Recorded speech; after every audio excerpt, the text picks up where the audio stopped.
4, sujet 6, page 60. Ok. Alors, voyons voir. On a un parallélépipède rectangle, on nous donne les mesures, là, AB, AD, AE, ok. EBDG est un tétraèdre, d'accord. E, B, je dessinais tout à l'heure, DG, d'accord, bon. L'espace est rapporté à un repère orthonormal. Alors déjà, quand on a un repère, on est plus tranquille, hein. Généralement, c'est toujours plus simple. D'origine A, dans lequel les points B, D, E ont pour coordonnées, les voici. Démontrer que EBD a pour équation cartésienne, paf. D'accord. Donc voilà. Alors là, on est dans le cas typique de, on vérifie. Hein, on dit, oui, ça marche. Il y a juste à dire quand même que B, D, E ne sont pas alignés. Parce que s'ils sont alignés, ça ne correspond pas du tout à une équation de plan. Donc ça ne coûte rien de le dire. Hein. Ça se voit clairement sur le dessin. Ils ne sont pas alignés. Pour bien montrer qu'ils ne sont pas alignés, en fait, il faudrait démontrer que les vecteurs, par exemple, on prend deux vecteurs et on montre qu'ils sont non collinéaires. Pour ce genre de questions-là, qui vaut 0,5 points, première question du bac, c'est immédiat, ça ne mange pas de pain de bien le faire. En fait. Okay, donc on va le faire. Je mets ça ici.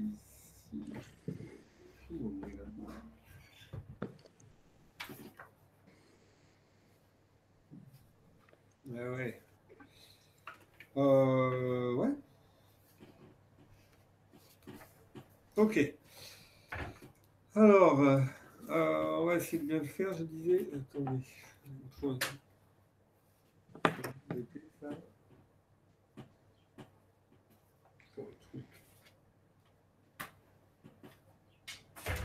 Ok. Donc,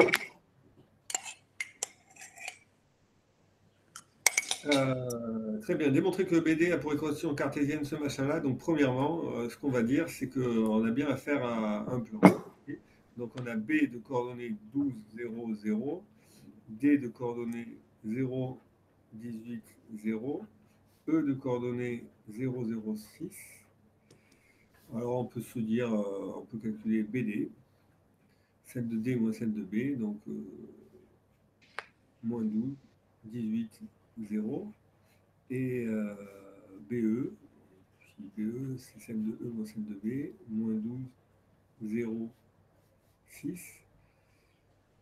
Et donc, on voit clairement que pour passer de là à là, il faudrait multiplier par 0. Et pour passer de là à là, il faut multiplier, on ne peut pas. On ne peut pas passer de 0 à 6 en multipliant par quelque chose. Donc, on peut dire BD et BE sont clairement non collinéaires. Donc, s'ils sont non collinéaires, ça veut dire que BDE forme un plan. BDE forme un plan. BDE est un plan.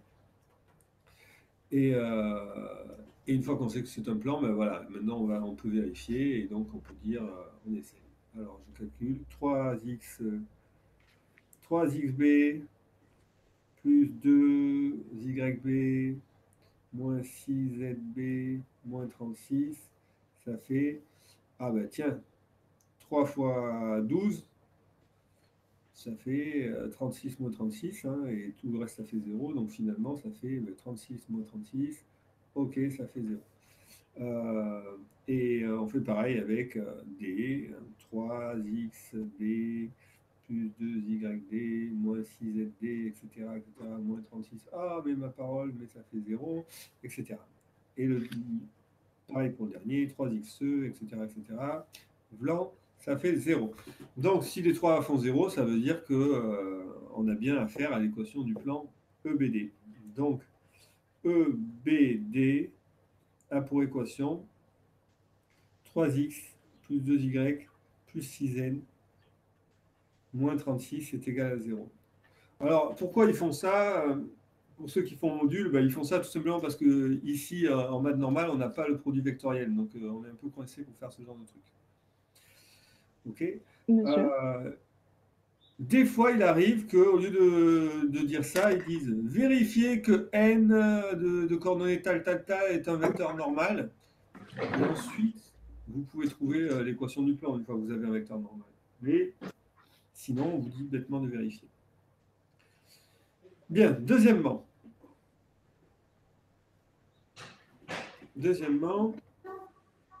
petit a, déterminer une représentation paramétrique de la droite AG. Donc, ça aussi, hein, vous voyez, ça fait partie des questions évidentes, enfin, des questions que j'ai traitées là dans les techniques de base. Donc, représentation paramétrique de la droite AG. Eh bien, allons-y. On a besoin d'un point et d'un vecteur directeur. Alors, A, quelles sont ses coordonnées? C'est l'origine du repère, j'imagine. Repère d'origine A. Hein. Donc, A, c'est 0, 0, 0. OK. G.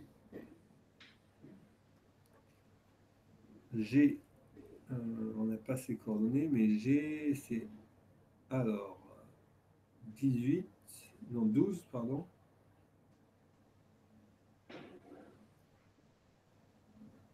12, ensuite 18, 6. Vous êtes d'accord avec ça? On dirait pas, mais ah ben, dis donc.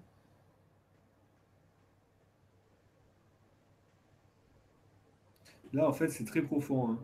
D'accord? AB, ça vaut 12. Mais par contre, le point D, par exemple, ils nous disent qu'il a pour coordonnée 0,18. Donc, il est loin. La boîte, elle est plus profonde que comme ça. Voilà, donc là, j'ai mes deux coordonnées. Donc, du coup, j'en déduis donc AG de coordonnées 12, 18, 6. C'est un vecteur directeur de AG, de la droite AG. Et donc, on en déduit les équations de la droite. Donc, on en déduit que AG a pour équation X, Y, Z. Alors, il nous faut un point de la droite, mais le mieux, c'est de prendre 0, 0. Et un vecteur directeur, on peut prendre 12, 18, 6. Mais alors, 12, 18, 6, c'est super, mais vous voyez que c'est un vecteur directeur. Mais je peux en prendre un plus simple. Je peux tout diviser par 6.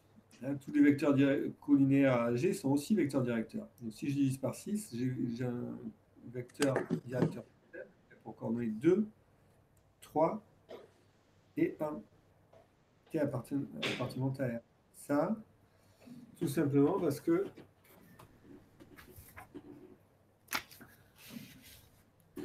je vais l'écrire ici. Hein. Donc AG est vecteur directeur. Donc U de coordonnées, ben, je divise tout par 6. Hein. 2, 3, 1 aussi. Aussi vecteur directeur. Donc j'en ai un peu plus simple, c'est mieux. Est-ce qu'il y a des questions jusqu'ici?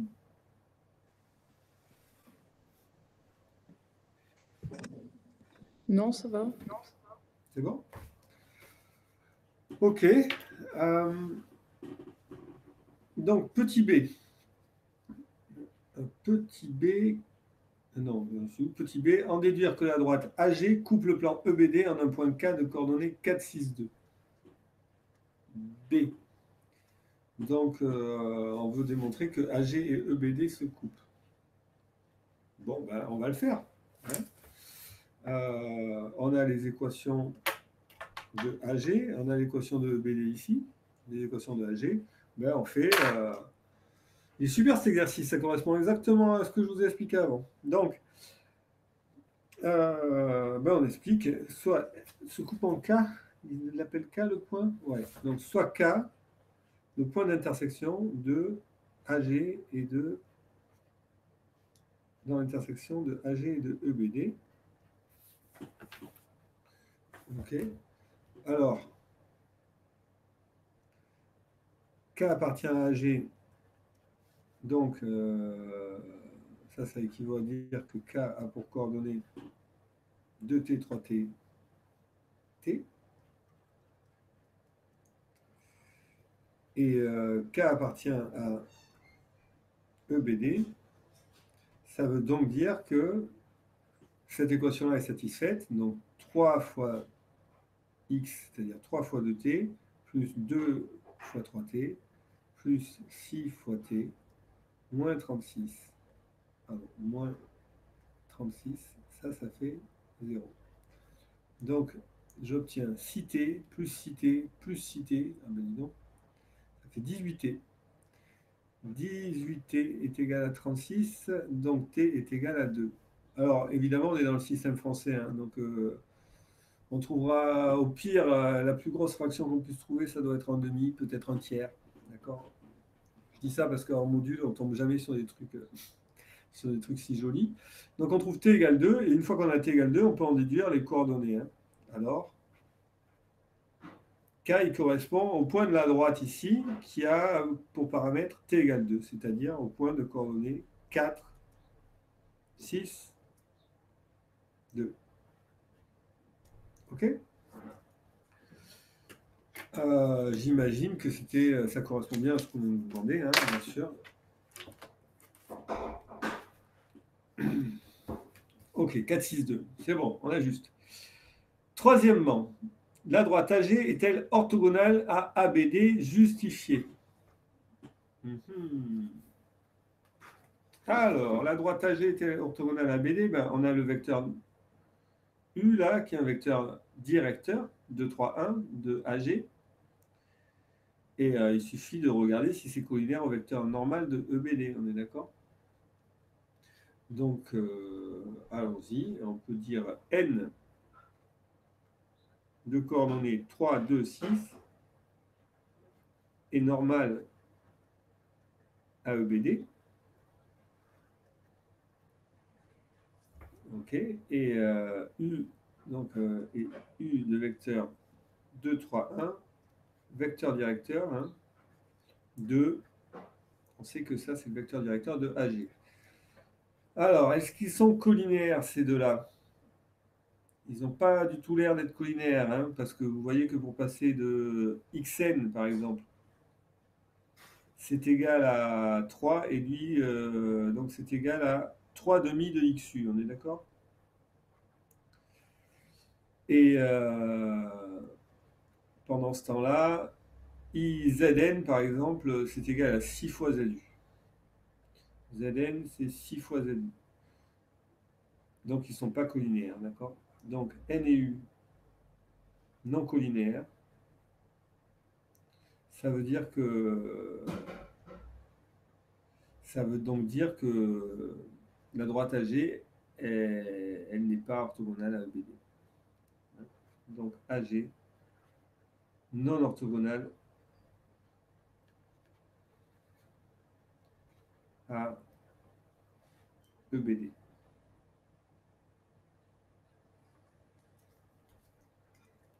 OK? Est-ce qu'il y a des questions jusque-là ou tout va bien? Tout va bien. Tout va bien, ça va. Super, merci.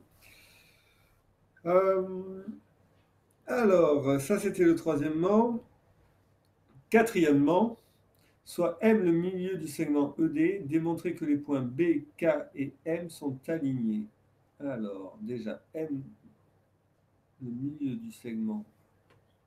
Alors, M le milieu du segment ED. ED, M par là, d'accord. Bon, on va pouvoir le calculer hein, de toute manière. Et puis, montrer que B, K et M sont alignés. K, je ne me rappelle plus ce que c'était. Ah oui, K, c'était le point d'AG.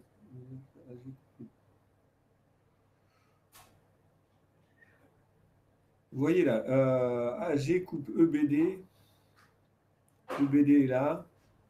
La droite AG, elle est là. Vous voyez que déjà, si on voulait dessiner le point d'intersection de AG et de EBD, c'est pas facile. Et après, montrer que c'est aligné, tout ça, c'est compliqué. Enfin, sur le dessin en tout cas. Mais par le calcul, vous allez voir, c'est très simple. On va le faire. Ah, et ensuite, il faut le construire de toute façon. Donc, on y va.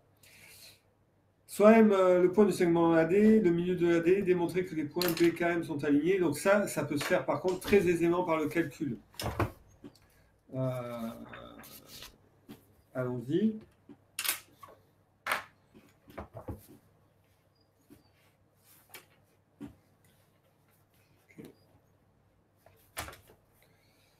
très aisément par le calcul M milieu de ED. Donc, on est au quatrièmement petit a.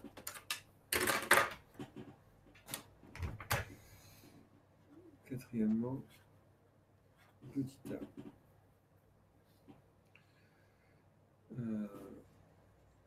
M milieu de ED. Alors, E a pour coordonnées. Alors, il nous faut les coordonnées de E et de D. Alors, E, les coordonnées de E, c'était 0, 0, 6. Et les coordonnées de D, elles étaient données là, 0, 18, 0. Donc, M, c'est la moyenne des coordonnées. Hein, c'est toujours la même formule. Donc, M, c'est la moyenne entre 0 et 0, ben 0. La moyenne entre 0 et 18, 9. Et la moyenne entre 6 et 0, 3. OK. Et question, démontrer que les points B, K et M sont alignés. Ah ben, il nous faut les coordonnées de K et de M. Alors, d'autre part, on va les répéter. Hein, d'autre part, K, c'était 4, 6, 2. C'était donné dans la question d'avant, c'est ce qu'on avait trouvé. Et puis B, 12, 0, 0. Et B, 12, 0, 0. Donc, voir s'ils sont alignés, c'est juste une collinéarité de vecteurs. Hein, donc, on doit calculer, par exemple, le vecteur MK et le vecteur... on va faire plus simple. On pourrait faire MK et MB, on pourrait faire KM, KB, ou BM, BK. On voit que les coordonnées les plus simples, elles sont dans le point B, puisque j'ai 2 zéros. Donc, on va plutôt faire BM, BK. Ça nous fera moins de calcul. Donc, j'y vais. BM. Celle de M moins celle de B. Donc, 0 moins 12, moins 12. 9 moins 0, 9. 3 moins 0, 3. OK, ça, c'est BM. BK. Celle de K moins celle de B. 4 moins 12, moins 8. 6, 6 et 2. Et cela, on aimerait bien démontrer qu'ils sont collinéaires. Est-ce que vous voyez que c'est le cas? Pour passer du 3 au 2, je multiplie par 2 tiers. Pour passer du 9 au 6, effectivement, je multiplie par 2 tiers, etc. D'accord? Donc, on voit qu'effectivement, à chaque fois, on multiplie par 2 tiers. Pour passer du moins 12 au moins 8, je multiplie aussi par 2 tiers. Donc, on peut dire, on remarque que BM, c'est égal, et je multiplie donc par... alors, c'est ça, BM, c'est égal à... là, c'est pas 2 tiers, du coup, c'est 3 demi. Okay. BM, c'est 3 demi de BK. D'accord 3 demi de BK. Donc, ils sont collinéaires. Donc, BM, BK collinéaires.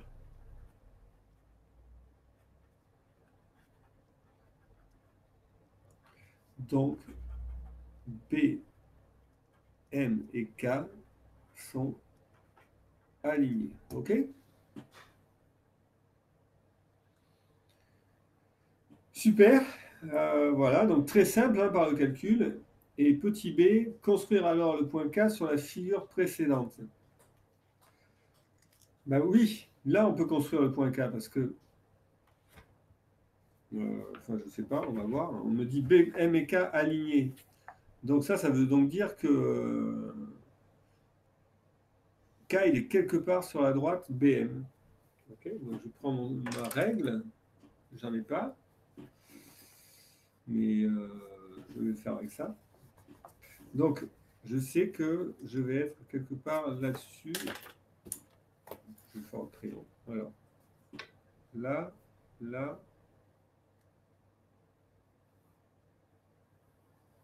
Hop. Mon point K, il est quelque part là-dessus. Et on nous disait que K, c'est aussi l'intersection de AG. On veut dire que la droite AG coupe le plan EBD en un point K. Donc, K, il est aussi sur la droite AG. Donc, K, il est sur BM. K il est sur AG, AG qui est ici, donc je peux la dessiner AG. Donc comme K il est sur les deux, ben, il sera sur le point d'intersection de ça là. D'accord? Donc sur mon dessin, là, ces deux droites que je viens de dessiner, elles se coupent en un point qui est le point K. C'est un vrai point d'intersection ici. K. OK? Voilà. Alors, comment ça se justifie? Ben, je vais juste écrire ce que je viens de dire à l'oral. Alors, allons-y.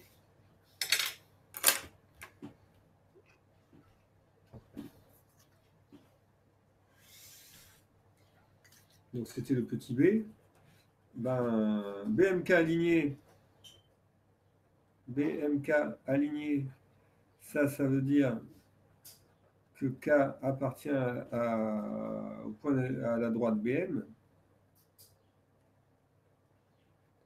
Et ensuite, on sait que, d'après ce qui précède, K appartient à AG, puisque ça, on nous le dit depuis le début, c'est le point d'intersection. K appartient à AG,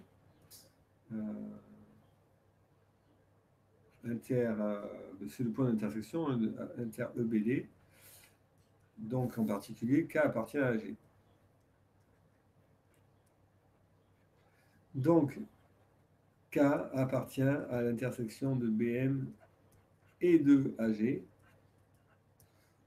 d'où la construction de K.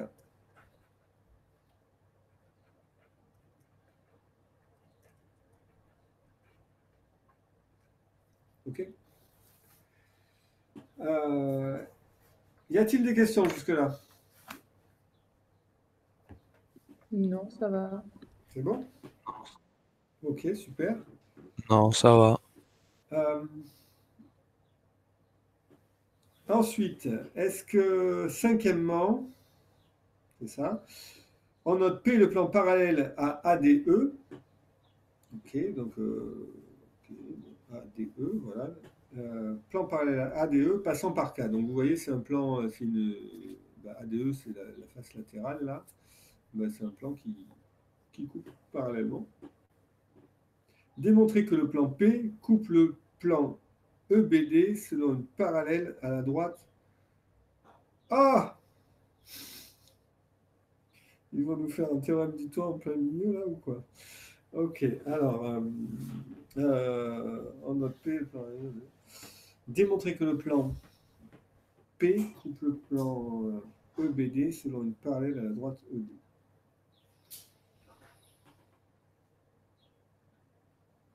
Construire sur la figure précédente l'intersection du plan P et de la face EBD du tétraèdre BDG. Ok.